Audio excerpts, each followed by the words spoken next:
And let's bring back Tucker Carlson and Heidi Presbella. Heidi, does the way in which the tape became public, does it matter? Does it affect the impact here? Okay. Let's say this At was this point, I think there clearly was some media strategizing around when this was released, because it wasn't until the decision was apparently made at NBC, or that it became clear that it wouldn't be released until Monday after the debate, that someone took it upon themselves to decide that that wasn't good enough and that it should be released on Friday before the debate, to kind of set up this big forum. Yeah, I couldn't get Farrell to shed any light on that, but clearly someone didn't want to wait till Monday, and because otherwise Access Hollywood would have reported it after the weekend. But Tucker, Access Hollywood is part of the huge NBC corporate family.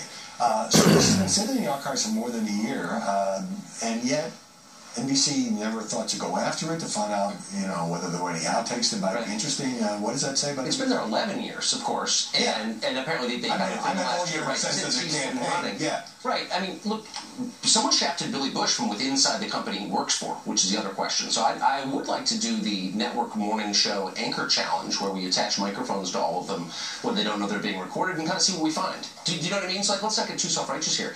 I would have run this in a second if someone sent it to me, so I'm not attacking the Washington Post for running it, of course. But there are ethical questions around it. Let's not pretend that there aren't. It's silly to pretend there aren't.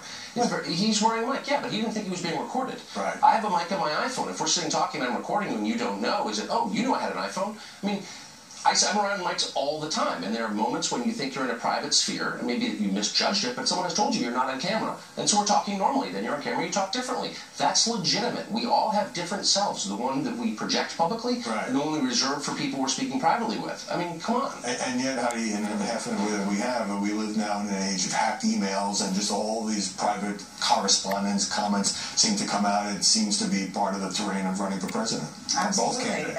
And I think that's why it's shocking that this actually didn't come out until now, especially in the course of the primary. I think we were all waiting for his primary opponents to bring stuff like this out, because we all have known that the Stern tapes are there for public consumption, for instance, and now there may be more coming out. So it's really poor timing for Trump. All right. We'll see tonight. Heidi Presbella, Tucker Carlson, great to see you guys here in St. Louis. Next time, Media Buzz, Frank Luntz on how the new Trump and Clinton bombshells are changing the media climate and perhaps public opinion.